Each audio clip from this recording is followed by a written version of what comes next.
안녕하세요. 저는 72세 장출란입니다.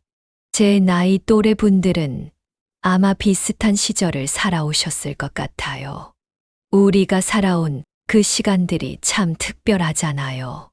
오늘은 제 인생에서 가장 감사한 것들에 대해 이야기하고 싶어요. 젊었을 때는 당연하다고 생각했던 것들이 이제는 가장 큰 감사함으로 다가옵니다. 30대 시절, 저는 아이들을 키우면서 작은 분식집을 운영했어요. 시장 골목 구석에 자리 잡은 조그마한 가게였죠.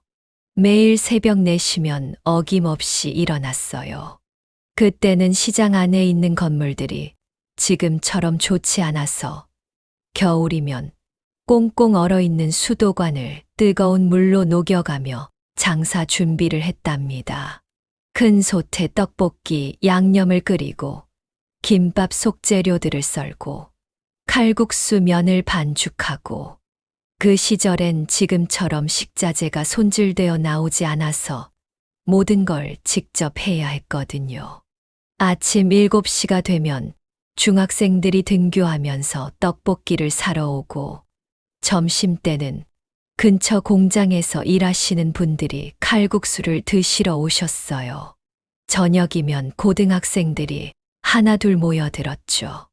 떡볶이 하나에 200원, 칼국수 한 그릇에 500원 하던 시절이에요. 특히 기억에 남는 건 우리 단골 손님들이에요. 그분들 하나하나가 제 인생의 소중한 이야기가 되었죠. 매일 아침 7시 10분이면 교복 입은 여중생 3명이 꼭 왔어요. 김미숙이, 박영희, 이정순이. 지금도 이름이 다 기억나요. 늘 보온병에 라면, 국물을 담아가던 미숙이, 떡볶이는 많이 맵게 해달라던 영희, 김밥은 꼭 양끝을 잘라달라던 정순이. 그 아이들은 지금쯤 저처럼 60 후반의 할머니가 되었겠죠. 어쩌면 그 아이들의 손주들이 지금 그 길로 학교를 다니고 있을지도 모르겠어요. 점심시간이면 공장에서 일하시는 분들이 오셨어요.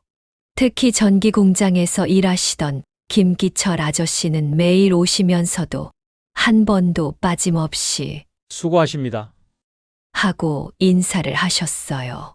작업복에 기름때가 묻어 있었지만 그 모습이 참 반듯해 보이셨죠. 어느 날은 손에 붕대를 감고 오셔서 걱정했더니 기계 다루다가 다쳤어요. 그래도 이모님 칼국수는 꼭 먹어야 해서요. 하시던 모습이 아직도 눈에 선해요. 저녁이면 학원 가는 고등학생들이 삼삼오오 모여들었어요. 이모 하고 부르는 목소리만 들어도 누군지 알 수 있었죠. 특히 매일 김밥 한 줄을 사 가던 최민수. 그 아이는 한의대 준비한다고 늘 참고서를 보면서 김밥을 먹었어요.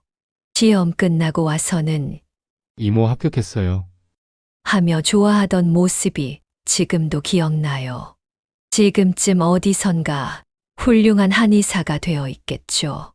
그리고 잊을 수 없는 게 장애가 있는 동생을 데리고 매주 토요일마다 오던 여고생이에요. 동생은 떡볶이를 잘 못 먹어서 늘 국물만 달라고 했는데 누나는 한 번도 짜증 내지 않고 동생 숟가락에 국물을 떠서 먹여주곤 했죠. 어느 날부터 안 보여서 걱정했는데 몇 년 뒤에 간호사 유니폼을 입고 찾아와서는 이모, 저 간호사 됐어요. 동생도 이제 복지관에서 일해요. 하고 인사하더라고요. 가끔은 힘들 때도 있었지만 이런 손님들이 있어 하루하루가 행복했어요. 어떤 날은 시장 건너편 과일 가게 아저씨가 오늘 복숭아가 참 달아요. 하면서 한 봉지 건네주시고 또 어떤 날은 옆 가게 분이 이모 점심은 드셨어요? 하고 물어봐 주시고 그런 마음들이 제게는 힘이 되었죠. 지금도 가끔 그때 오던 손님들이 어떻게 지내실까 궁금해요. 그분들도 저처럼 이제는 자식 키우고 손주 보며 살고 계시겠죠. 그때 그 따뜻했던 정이 그분들 삶에도 좋은 추억으로 남아있길 바라요. 세월이 많이 흘렀지만 그분들 덕분에 제가 더 열심히 살 수 있었다는 걸 이제야 말씀드리고 싶네요. 밤 10시가 되어서야 가게 문을 닫았어요. 그때는 피곤하다는 생각밖에 들지 않았죠. 발은 퉁퉁 부었고 기름 냄새는 온몸에 배었고 허리는 끊어질 것 같았어요. 설거지를 하고 재료 준비를 하고 나면 새벽 1시. 잠자리에 들면서 내일은 좀 늦게 열어야지 했지만 다음 날도 어김없이 새벽 4시에 일어났답니다. 이제와 생각해보면 그때 제가 그렇게 할 수 있었던 건 건강이 있었기 때문이에요. 20시간 넘게 서서 일해도 끄떡없는 체력이 있었고 무거운 쌀자루도 혼자서 들 수 있었고 더운 부엌에서도 긴 시간 버틸 수 있었죠. 그 힘든 시간을 버틸 수 있었던 건 아이들 학원비를 벌 수 있다는 희망, 언젠가는 가게를 확장할 수 있을 거란 꿈이 있었기 때문이에요. 지금 생각하면 그 고된 시간들이 오히려 감사하게 느껴져요. 그때의 건강과 열정이 있었기에 자식들을 잘 키울 수 있었고 노후 준비도 조금이나마 할 수 있었으니까요. 요즘 젊은 사람들 말로 하면 열정페이였을지 모르지만 그 열정으로 버틴 시간들이 지금의 제가 있게 한 거죠. 가끔 그 시장 근처를 지나갈 때면 옛 기억이 물밀듯이 밀려와요. 지금은 4층짜리 현대식 상가 건물이 들어섰지만 제 기억 속엔 여전히 그 낡은 함석 지붕의 시장 골목이 생생해요. 아침이면 시장 입구에서 손수레 끌고 야채 파시던 할머니의 싱싱한 열무 사세요. 하는 목소리로 하루가 시작됐어요. 우리 가게 앞으로는 빨간 천막이 쳐져 있었는데 비가 오면 천막에 물이 고여서 장대로 밀어내곤 했죠. 여름이면 그 천막 밑으로 매미 소리가 울려 퍼졌어요. 떡볶이 젓가락 소리가 참 특별했어요. 쇠로 된 젓가락으로 떡볶이를 젓을 때마다 철썩철썩 소리가 났는데 그 소리만 들어도 학생들이 하나 둘 모여들었죠. 빨간 양은 대야에 담긴 떡볶이는 늘 김이 모락모락. 추운 겨울에도 그 김이 골목 끝까지 피어올랐어요. 칼국수를 삶을 때면 온 골목에 밀가루 반죽 냄새가 가득했어요. 특히 비 오는 날이면 손님들이 더 많이 찾으셨죠. 창문에 빗방울이 맺히고 그 사이로 따뜻한 칼국수 냄새가 새어나가면 어김없이 우산 든 손님들이 줄을 이었어요. 지금 그 자리에는 카페와 편의점이 들어섰더라고요. 얼마 전에 그곳을 지나다가 잠깐 들어가 봤어요. 깔끔하고 좋긴 한데 왠지 마음 한구석이 허전하더라고요. 옛날에 쓰던 프라이팬에 기름이 타서 검게 그을린 자국, 바닥에 오래된 타일이 깨져 있던 모습, 문턱이 닳아서 반들반들했던 것까지. 그 모든 게 그리워요. 특히 비 오는 날이면 더 생각나요. 비가 샌다고 장사 못하는 날이 많았는데 그래도 단골 손님들은 우산 쓰고 꼭 오셨거든요. 이모, 오늘도 열었네. 하시면서요. 장마철이면 옆 가게 아저씨가 우리 천막도 고쳐주시고 앞에 물도 퍼내주시곤 했죠. 봄이면 시장 골목 끝에 있던 개나리가 노랗게 피었어요. 그때마다 이모, 우리 학교 앞에도 저렇게 폈어요. 하고 이야기하던 여학생들의 목소리가 아직도 귓가에 맴돌아요.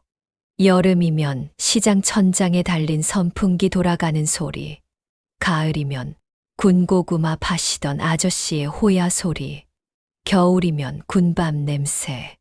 사계절이 각각의 추억으로 남아 있어요. 지금 생각하면 그 모든 순간을 버틸 수 있었던 건 젊음이 주는 체력과 건강 덕분이었어요. 하루 종일 서서 일해도 끄떡없던 그 체력, 뜨거운 냄비를 맨손으로 들 수 있던 그 젊은 날의 건강. 그때는 그게 당연한 줄 알았는데, 이제 보니 그것도 다 축복이었네요. 얼마 전엔 손주랑 그 근처를 지나다가 할머니, 여기가 그 가게였어요? 하고 물어보더라고요. 지금의 모습만 보면 옛날의 흔적을 찾을 수 없지만 제 마음속에는 여전히 그때 그 시장이 고스란히 살아있어요. 시끌벅적했던 사람들의 웃음소리, 음식 냄새, 정겨운 목소리들. 그리고 그 속에서 하루하루 최선을 다했던 젊은 날의 제 모습까지도요. 50대 후반에 남편이 갑자기 뇌졸중으로 쓰러졌을 때가 제 인생에서 가장 힘든 시기였어요. 그날도 평소와 다름없는 아침이었죠. 남편은 늘 하던 대로 일찍 일어나 아침 식사를 준비하는 저를 도와 설거지를 했어요. 그날따라 비가 온다고 해서 일찍 텃밭에 다녀와야겠다며 서두르시더라고요. 여보, 오늘은 비 온대요. 가지 마세요. 제가 그렇게 말했는데 남편은 조금 있으면 비 올 텐데 호박에 지지대 좀 받쳐놓고 올게. 하면서 밀짚 모자를 쓰고 나가셨어요. 마지막으로 현관문 앞에서 금방 올게. 하고 손을 흔들며 가시던 모습이 아직도 눈에 서네요. 그로부터 1시간쯤 지났을까요? 옆집 김 할머니한테서 다급한 전화가 왔어요. 출란 씨, 큰일 났어요. 남편이 텃밭에 쓰러져 계셔요.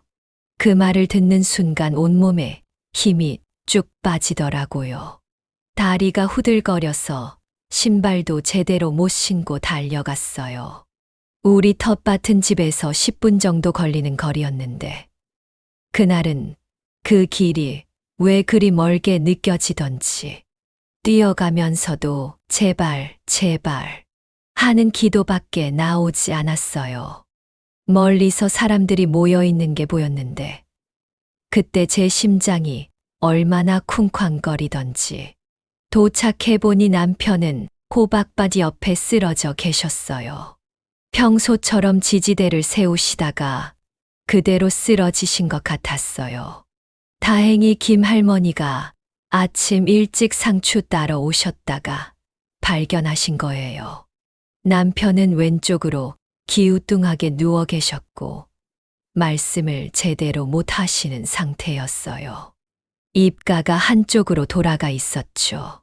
그때 마을 이장님이 마침 트랙터를 몰고 지나가시다가 저희를 보고 급하게 차를 세우셨어요. 이러고 있을 때가 아니야. 빨리 병원으로 가야지. 하시면서 남편을 트랙터에 태우는 것을 도와주셨죠. 빗방울이 떨어지기 시작할 때였어요. 남편의 밀짚 모자가 바람에 날아가려는 걸 붙잡으면서도 남편의 손을 잡고 있으면서도 머릿속은 하얗기만 했어요. 트랙터를 타고 마을길을 달리는 동안 남편은 계속 제 손을 꼭 잡고 계셨는데 그 손이 평소보다 차갑게 느껴졌어요. 마을 입구에서 119 구급차를 만났어요. 이장님이 미리 신고해 두신 거였죠. 구급차에 남편을 모시고 병원으로 향하는 동안 저는 계속 남편의 얼굴을 바라보았어요. 늘 든든하고 씩씩하던 남편의 모습이 아니었죠. 그제서야 눈물이 왈칵 쏟아졌어요. 나중에 알고 보니 그날 아침 남편이 평소와 달리 커피를 못 마시겠다고 하셨어요. 두통도 있었다고 하셨는데 그때 제가 조금만 더 신경 썼더라면, 더 일찍 발견했더라면 하는 후회가 지금도 가슴 한켠에 남아 있어요. 그래도 다행인 건 김 할머니가 그 시간에 텃밭에 가시는 바람에 일찍 발견할 수 있었다는 거예요. 정말 하늘이 도우셨죠. 그때부터 3년이란 시간이 어떻게 지나갔는지 모르겠어요. 처음 이주는 중환자실이었는데 면회 시간이 하루에 3번, 각각 30분씩밖에 안 됐어요. 그 시간을 기다리며 병원 복도에서 뜨개질을 하면서 버텼죠. 중환자실 간호사 선생님이 힘드시죠? 하면서 얘기도 해주시고, 그때는 그 짧은 친절에도 눈물이 났어요. 중환자실에서 일반 병실로 옮기고 나서는 또 다른 전쟁이 시작됐어요. 남편은 오른쪽이 완전히 마비가 와서 손가락 하나 까딱하기 힘드셨거든요. 숟가락을 들 힘도 없으셨죠. 죽을 한 숟가락 드시는 데도 한참이 걸렸어요. 간혹 사례가 들려서 기침하실 때면 제 마음도 덩달아 무너져 내렸죠. 말씀도 어눌해지셔서 의사소통이 정말 힘들었어요. 물. 이라는 한마디를 하시는 데도 몇 분씩 걸리셨죠. 답답하고 속상하셨는지 한밤중에 홀로 흐느끼시는 소리를 들을 때면 저도 이불 속에서 소리 없이 울었어요. 하지만 낮이 되면 또 씩씩하게 오늘은 좀 더 잘하실 거예요 하고 용기를 북돋아 드렸죠. 재활병원으로 옮기고 나서는 하루 일과가 더 바빠졌어요. 아침 6시면 일어나서 남편 씻기기, 7시에 아침 식사, 9시부터 시작되는 재활치료. 남편을 휠체어에 태우고 치료실을 오가는 게 하루 일과였죠. 처음에는 휠체어 밀기도 서툴러서 벽에 자꾸 부딪혔는데 나중에는 제가 휠체어 운전의 달인이 됐다니까요. 제일 힘들었던 건 밤 시간이었어요. 남편이 화장실에 가고 싶으시다고 하면 한밤중이라도 일어나야 했거든요. 처음에는 없는 것도 서툴러서 둘 다 넘어질 뻔한 적도 많았어요. 바닥에 매트리스를 깔아두고 조심조심. 그렇게 밤마다 4-5번씩 일어났죠.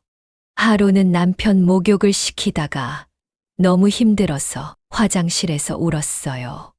그런데 남편이 떨리는 손으로 제 눈물을 닦아주시더라고요. 말은 못 하셨지만 그 마음이 얼마나 따뜻하게 느껴지던지 그때 마음을 다잡았어요. 우리가 이겨내자. 천천히라도 같이 가자 하고요. 1년쯤 지나자 조금씩 변화가 보이기 시작했어요.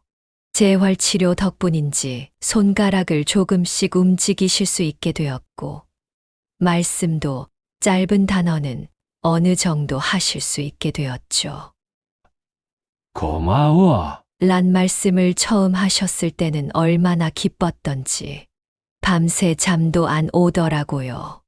2년째가 되었을 때는 평행봉을 잡고 서는 연습을 하셨어요. 넘어질까봐 제가 뒤에서 붙잡고 있었는데 땀을 뻘뻘 흘리시면서도 포기하지 않으셨죠. 물리치료사 선생님이 할머니, 힘드시죠? 하실 때마다 저는 아니에요. 이만큼 좋아지신 것만 해도 감사해요 했어요. 3년째가 되어서야 지팡이를 짚고 조금씩 걸으실 수 있게 되었어요. 처음으로 혼자서 화장실 가신 날, 우리 부부는 서로 얼싸안고 울었죠. 그게 누구에게는 당연한 일상일 수 있지만 우리에게는 3년을 기다린 기적 같은 순간이었으니까요. 지금도 힘든 날들이 있어요. 하지만 그때를 생각하면 지금의 하루하루가 얼마나 감사한지 몰라요. 남편의 재활일기장을 가끔 꺼내보는데 떨리는 손글씨로 한 글자 한 글자 쓰신 여보, 미안해요. 라는 문장을 볼 때마다 다시 한 번 힘을 내게 됩니다. 처음에는 왜 하필 우리한테 하는 원망도 많이 했어요. 이제 겨우 아이들 다 키워놓고 둘이서 여행도 다니고 편하게 살려고 했는데 하루는 목욕을 시키다가 울컥해서 화장실에서 혼자 한참을 울었네요. 그때 우울증도 찾아왔어요.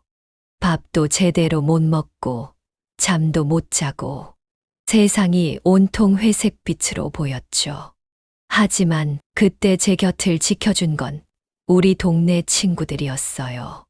매주 한 번씩 꼭 찾아와서 반찬도 해주고 남편 산책도 도와주고 특히 박순자 씨는 자기 신랑 모시고 재활병원 다닐 때 배운 마사지 방법을 저한테 하나하나 다 알려줬어요. 그리고 복지관에서 소개받은 요양보호사 김명자 씨. 일주일에 3번 오셔서 남편 목욕도 도와주시고 저한테는 형님, 잠깐이라도 쉬다 오세요. 하면서 숨 돌릴 틈을 만들어 주셨죠. 그리고 정말 감사한 건 우리나라 의료보험이에요. 젊어서 꼬박꼬박 낸 보험료가 이렇게 큰 도움이 될 줄 몰랐어요. 요즘 실비보험도 많이들 드는데 저희 때는 그런 게 없었거든요. 그래도 국민건강보험이 있어서 큰 병원비 걱정 없이 치료받을 수 있었어요. 또 제가 젊어서 분식집 하면서 모아둔 작은 저축. 그게 이렇게 위급할 때 쓰라고 있었나 봐요. 남편은 3년간의 재활 끝에 이제 지팡이 짚고 천천히 걸으실 수 있게 되셨어요. 말씀도 조금씩 나아지셔서 이제는 일상적인 대화가 가능하세요. 아직도 힘든 날들이 있지만 남편이 아침에 일어나서 여보, 수고했어. 하고 건네는 한마디에 하루의 피로가 다 풀립니다. 그리고 이 시련을 겪으면서 깨달은 게 있어요. 건강할 때 서로 좀 더 아껴주고 사랑한다 말할 걸. 하는 후회도 들지만 그래도 이렇게 함께 있다는 것 자체가 얼마나 감사한 일인지 매일매일 느끼게 돼요. 아프고 난 뒤 오히려 저희 부부는 더 가까워진 것 같아요. 말하지 않아도 서로의 마음을 더 잘 알게 되었달까요.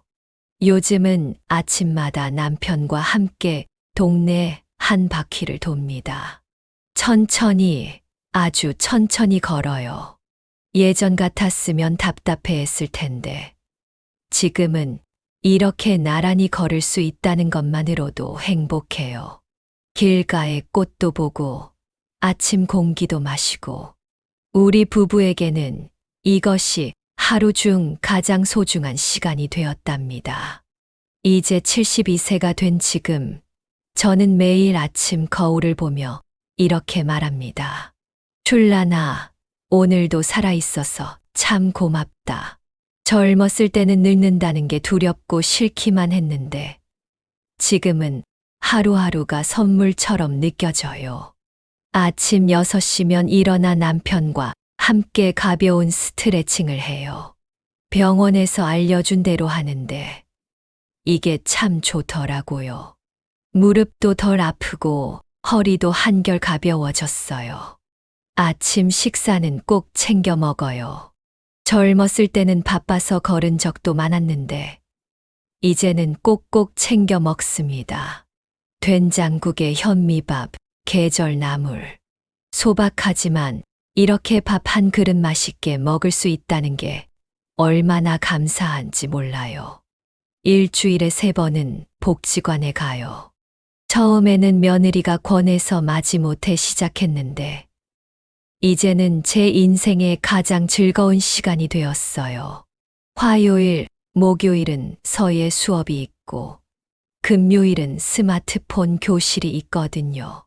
어르신들 사이에서 제가 제일 글씨를 잘 쓴다고 하시는데 그럴 때마다 얼굴이 빨개져요. 스마트폰도 이제는 제법 다룰 줄 알아요. 카카오톡으로 손주들이랑 대화도 하고 유튜브로 좋아하는 가수 노래도 들어요. 특히 자랑하고 싶은 건 우리 서예 동아리예요. 10명의 할머니들이 모여서 만든 건데 저는 총무를 맡고 있어요. 매달 한 번씩 서예 작품을 전시하는데 지하철역이나 구청에서 저희 작품을 걸어주시더라고요. 얼마 전에는 효심이라는 글씨를 써서 지하철역에 걸었는데 지나가는 분들이 보고 감동했다고 하시더라고요. 손주들이 가끔 놀러 오는 날이면 정말 집안이 떠나갈 듯 시끌벅적해져요.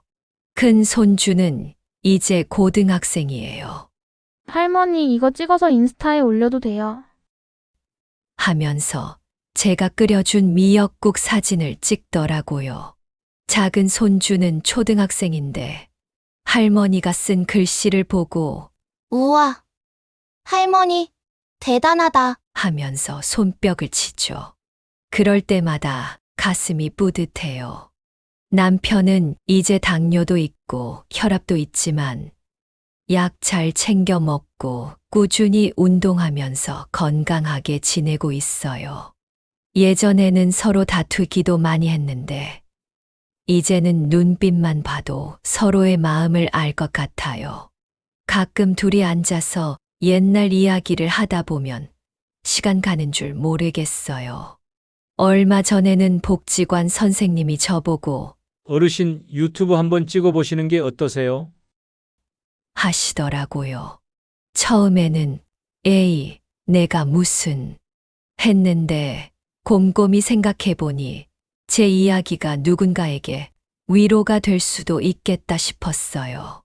젊은 시절의 고생, 중년의 시련, 그리고 지금의 행복까지. 이 모든 게 감사한 일이었다는 걸 이제야 알겠거든요. 요즘은 매일 밤 일기를 써요. 오늘 하루 감사했던 일들을 적어요. 복지관에서 만난 친구의 웃음, 아침 산책길에 만난 꽃, 손주가 보낸 카카오톡 이모티콘 하나까지. 작은 일상의 기쁨들을 기록하다 보면 제 삶이 얼마나 풍요로운지 새삼 깨닫게 돼요. 나이 들어 불편한 것도 많지만 그래도 이렇게 하루하루 감사하며 살 수 있다는 게 얼마나 큰 축복인지 모릅니다. 젊었을 때는 미처 보지 못했던 일상의 행복들을 이제야 하나둘씩 발견하고 있어요. 그래서 저는 오늘도 말합니다. 출라나, 오늘도 감사한 하루구나. 이런 경험들을 통해 저는 많은 것을 깨달았어요. 나이 든다는 건 단순히 세월이 흐르는 게 아니더군요. 그동안 살아온 날들이 쌓이고 쌓여서 만들어진 선물 같은 시간이에요. 젊었을 때는 나이 들면 어떡하지 하고 걱정만 했는데 지금은 오히려 더 자유로워요. 누구 눈치 볼 필요도 없고 나를 위해 시간을 쓸 수 있다는 게 얼마나 큰 축복인지 몰라요. 젊을 땐 몰랐죠. 시간의 여유가 이렇게 귀한 것인 줄을. 특히 새로운 걸 배우는 즐거움을 알게 된 게 가장 큰 선물이에요. 처음 서예를 배울 때만 해도 손이 떨려서 똑바른 선 하나 못 그렸어요. 근데 자꾸 하다 보니 느낌이 오더라고요. 그러다 문득 깨달았어요. 나이가 들어도 우리는 계속 성장할 수 있다는 걸요. 서예 수업에서 만난 박영자 선생님 말씀이 기억에 남아요. 붓글씨는 머리로 쓰는 게 아니라 마음으로 쓰는 거예요. 그 말씀처럼 이제는 완벽하게 하려고 조바심 내지 않아요. 그냥 내 마음이 가는 대로 내 속도대로 해나가면 된다는 걸 배웠죠. 스마트폰도 마찬가지예요. 처음엔 손주들한테 배우는 게 창피하기도 했어요. 근데 지금 생각해보면 그때 용기 내서 배우길 참 잘했어요. 요즘은 유튜브로 요리도 배우고 좋은 글귀도 찾아보고 세상이 이렇게 넓어질 수 있다는 게 신기해요. 제가 깨달은 가장 큰 교훈은 이거예요. 우리가 나이 들어간다고 해서 삶이 줄어드는 게 아니라는 거요. 오히려 더 깊어지고 풍성해질 수 있어요. 젊었을 때는 보지 못했던 것들이 이제는 보여요. 꽃 한 송이의 아름다움도, 비 오는 날의 운치도, 친구와 나누는 따뜻한 차 한 잔의 여유도, 물론 힘든 점도 있죠. 무릎도 아프고 허리도 아프고. 그래도 이제는 알아요. 이런 불편함도 내 인생의 한 부분이라는 걸. 완벽한 건강은 없어도 지금 이대로의 내가 얼마나 소중한지를. 서예 동아리 친구들이랑 이런 이야기를 나눈 적이 있어요. 우리가 걸어온 길이 다 달라도 지금 이 순간 함께 붓글씨를 쓰면서 느끼는 행복은 똑같다고요. 그래서 저는 말씀드리고 싶어요. 여러분, 지금 이 순간이 우리 인생의 황금기예요. 젊음만이 전부가 아니에요. 나이 들면은 또 다른 아름다움이 있어요. 새로운 걸 시작하기에 절대 늦지 않았어요. 오히려 지금이야말로 진정한 나를 찾아가는 여행을 시작할 때죠. 우리 나이에는 오히려 할 수 있는 게 더 많아요. 젊었을 땐 가족을 위해, 생계를 위해 포기했던 꿈들이 있잖아요. 저는 어릴 때 글씨 쓰는 걸 좋아했는데 삶이 바빠서 잊고 살았어요. 근데 이제는 그 꿈을 서예로 이뤄가고 있죠. 여러분도 분명 가슴 한켠에 접어두었던 작은 소망들이 있을 거예요. 우리가 젊었을 때는 이거 해봤어 하면 아니, 나는 못해 이러고 말았잖아요. 근데 지금은 달라요.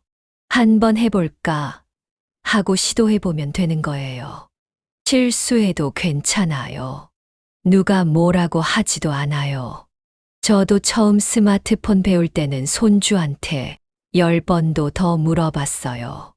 창피하다고 생각할 수도 있지만 오히려 그 과정이 즐거워요. 특히 우리는 시간이라는 선물을 받았어요. 아침에 눈 뜨면 하루가 온전히 내 것이에요. 내가 하고 싶은 걸 할 수 있는 이런 자유로움이 얼마나 귀한지 몰라요. 복지관에서 만난 김순자 씨는 78세에 수채화를 시작했어요. 이제는 손주 생일 선물로 직접 그린 그림을 준다고 하더라고요. 우리 동네 박상훈 어르신은 82세인데 유튜브 방송을 시작하셨어요. 젊었을 때 이발사였던 분인데 지금은 할아버지의 이발 이야기라는 채널을 운영하세요. 옛날 이발소 이야기를 들려주시는데 젊은 사람들이 정말 좋아한대요. 나이 들어 못하는 것도 있지만 오히려 더 잘할 수 있는 것들이 많아요. 우리는 인생의 맛을 알잖아요. 실패해도 다시 일어설 수 있는 지혜도 있고 좋은 것과 나쁜 것을 구분할 수 있는 안목도 있어요. 무엇보다 조급해하지 않아도 된다는 게 얼마나 큰 축복인지 몰라요. 가끔 거리에서 젊은이들이 바쁘게 뛰어다니는 걸 보면서 생각해요. 우리도 저렇게 살았었지 하면서요. 근데 지금은 달라요. 천천히 걸어도 괜찮아요. 하루에 한 가지만 배워도 충분해요. 내 속도대로, 내 방식대로 살아가면 되는 거예요. 그리고 이제는 나누는 기쁨도 알게 됐어요. 저는 서예를 배우면서 알게 된 걸 다른 분들한테 가르쳐 드려요. 서툴지만 그래도 누군가에게 도움이 된다는 게 얼마나 보람된지 몰라요. 우리가 살아오면서 쌓은 지혜와 경험이 누군가에게는 소중한 선물이 될 수 있어요. 혹시 아직도 나는 이제 늦었어 라고 생각하시나요? 그렇지 않아요. 오히려 지금이 시작하기 가장 좋은 때예요. 우리에겐 아직도 많은 이야기가 남아 있어요. 새로 쓰여질 페이지들이 기다리고 있는 거예요.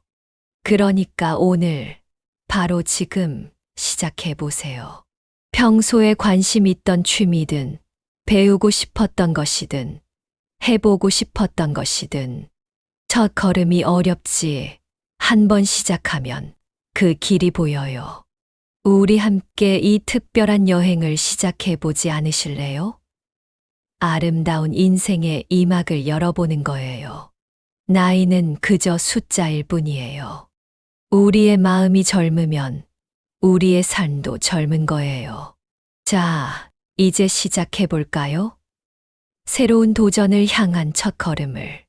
분명 여러분의 인생에 또 다른 아름다운 이야기가 시작될 거예요.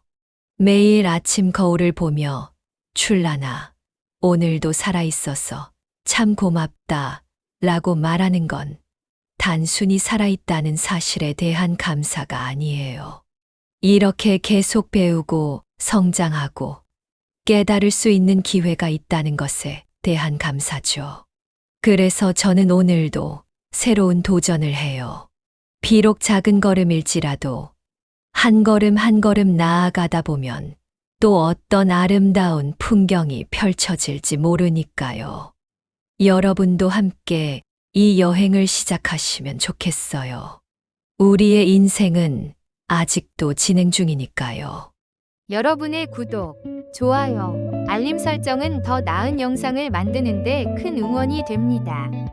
함께 성장해 나가며 여러분의 생각을 함께 나눠요.